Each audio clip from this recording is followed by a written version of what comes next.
Belesky. This is a letter to one of her favorite cousins, George.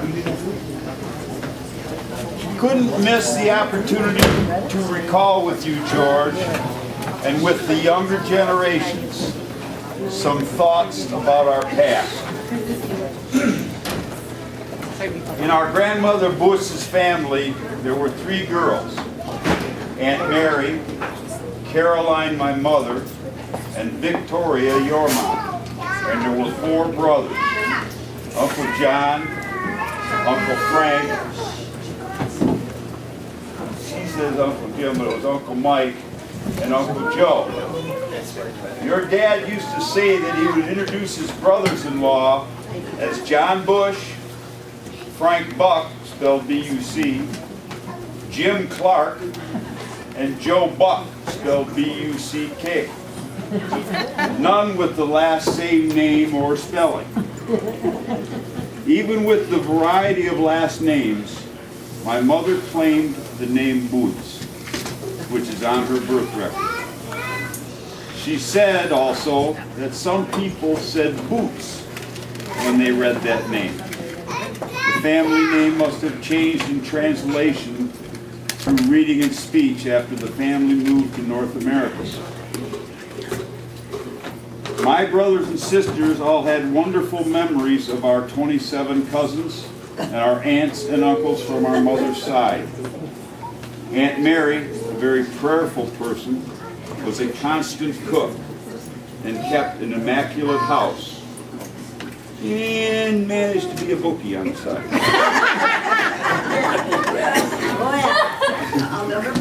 In my childhood, my sister and I would be sent across the fields and over the railroad tracks to place a bet, because my good mother had had a dream in which a certain number occurred. We took her a nickel, dime, or quarter to Aunt Mary to play the number. And sometimes she had the number of the horse that won. When the Halpin family moved nearby, our family ties became close, primarily because my sister Ruth was about George's age. Skip and I are the same age, and my brother Bob and Don were near an age. Everyone in the family loved Aunt Vic. She was cheerful, interesting, and kind. Her interests seemed to expand beyond the humdrum, and she filled gatherings with gaiety and laughter. One memorable summer, the Bushes, the Bucks, the Beleskys went camping up north, probably because it was the 1930s Depression era, and my father had made a large tent and waterproofed it. The children ranged in age from about 4 to 12, and there was a constant fear of one getting lost. White rag ties were tied on trees to guide us home if we lost our way, and we were careful not to stray far from the sight of them because, as we were warned, no one would ever find you if you were lost on Peanut Hill. Days were filled with swimming, exploring, ghostly stories from the older kids, and nightly campfires. Now just a word about my uncles, who were a group of solid, hard-working, fun-loving men.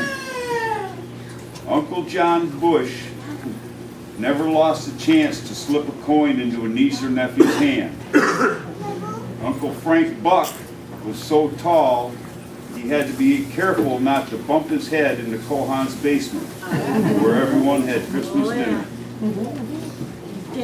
Uncle Jim Clark, we understood, lost his memory in World War II, and when he recovered, came home with a new name and a new wife. Uncle Joe Buck was a cut-up with a twinkle in his eye that rivaled Uncle George Halpin's. He and Aunt Nettie livened many a family gathering with their antics, probably goaded on by our Aunt Cassie Bush and Aunt Hazel, Uncle Frank's wife, who more than once danced on a tabletop singing a lively Polish tune that we all joined in to keep her dancing. Finally, Aunt Mary's husband, Uncle Joe Cohan, was a man of few words, especially English words. Who must have won Aunt Mary's hand with his dancing, because he danced the polka like no one else. And do you remember how the cousins would get away from family gatherings at Aunt Mary's? And where did we go to play? The railroad yard. And get a sliver and Uncle Joe. And do you remember what the favorite pastime was on Christmas Day? Yes, pumping the roller player piano and singing the old songs.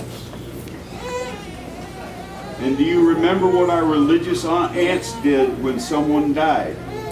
Yes, they cover all the mirrors with black cloths so the spirits wouldn't return.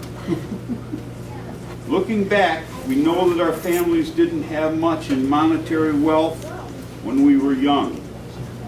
Nevertheless, we certainly were left with a treasury of recollections from an unusual assortment of relatives.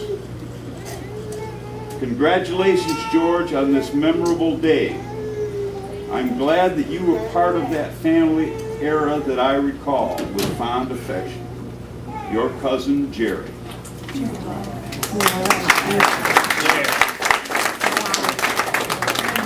you ever think